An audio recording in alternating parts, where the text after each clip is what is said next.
Aisha and the Lost Camel. The sun was setting over the golden sands of the desert, painting the sky in hues of orange and pink. Little Aisha, an 8-year-old girl with sparkling eyes and a heart full of faith, lived in a small village nestled at the edge of the vast desert. Her family owned a camel named Baraka, a gentle creature who was not only their source of livelihood but also a beloved part of their family. One evening, as the wind began to cool, Aisha was tasked with bringing Baraka back to the pen after grazing. But when she reached the usual spot, Baraka was nowhere to be seen. Panic set in as she called out, "Baraka! Baraka!" Her voice echoed across the empty dunes, but there was no response. Aisha's heart sank. The desert was vast and unforgiving, and the thought of losing Baraka made her eyes well up with tears. She ran back home, where her parents were preparing dinner. "Ummi! Abba! Baraka is gone. I looked everywhere, but I couldn't find her," Aisha cried, her voice trembling. Her father knelt down and placed a comforting hand on her shoulder. "Aisha, remember what the Prophet Muhammad, peace be upon him, taught us: tie your camel and trust in Allah. Did you tie Baraka properly?" Aisha's cheeks flushed with guilt. I think I forgot," she admitted softly. Aisha's heart sank. The desert was vast and unforgiving, and the thought of losing Baraka made her eyes well up with tears. She ran back home, where her parents were preparing dinner. "Ummi! Abba! Baraka is gone. I looked everywhere, but I couldn't find her," Aisha cried, her voice trembling. Her mother gently hugged her. "Mistakes happen, my dear. But now, we must do our part to find her and leave the rest to Allah. Make dua and trust that He will guide us." With a lantern in hand, Aisha and her father set out into the desert. The cool night breeze whispered through the dunes, and the stars above twinkled like diamonds. As they walked, Aisha whispered a dua, her small hands raised to the heavens. "Ya Allah, please help us find Baraka.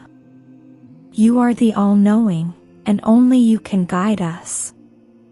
"Ameen." Her father nodded approvingly. "Dua is powerful, Aisha. But remember, we must also put in effort. Let's look carefully." They searched high and low, calling out Baraka's name. The desert seemed endless, and with every passing moment, Aisha's hope began to waver. But her father's calm demeanor reassured her. "Aisha, do you know the story of Hajar and how she ran between Safa and Marwa looking for water?" he asked. Aisha nodded. "Yes, Ummi told me how she trusted Allah and kept trying until Allah sent the spring of Zamzam." Her father smiled. "Just like Hajar, we must keep trying and trust that Allah has a plan for us." As the night grew deeper, Aisha began to feel tired. Her legs ached, and the weight of the lantern seemed heavier. She sat down on a small dune, her face buried in her hands. "Abba, what if we never find Baraka?" she asked, her voice small and filled with worry. Her father sat beside her and looked up at the sky. Aisha, do you see those stars? They remind us of how vast Allah's creation is. Sometimes, we don't understand His plans, but we must trust that He knows what is best for us. Even if we don't find Baraka tonight, trust that Allah will take care of us. Aisha took a deep breath and nodded. She stood up, determined to keep looking.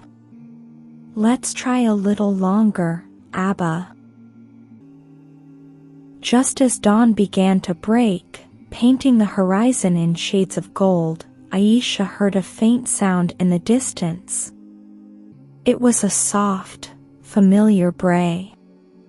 Her heart leapt with joy. Abba! Did you hear that? It's Baraka, she exclaimed. They followed the sound and, sure enough, found Baraka standing near a cluster of date palms, calmly chewing on some leaves. Tears of relief streamed down Aisha's face as she ran to hug the camel. Alhamdulillah.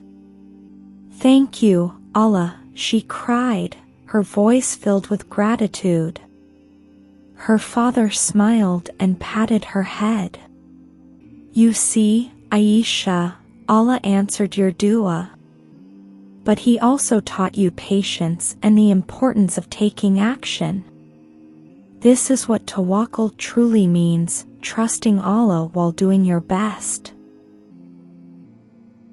As they walked back home with Baraka, Aisha felt a newfound sense of faith. She realized that trusting Allah didn't mean waiting for miracles without effort.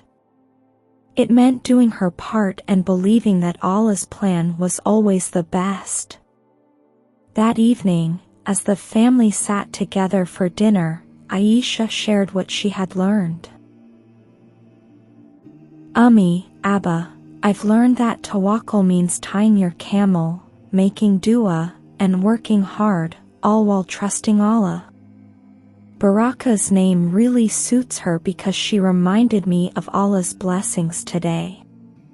Her parents smiled proudly. MashaAllah, Aisha.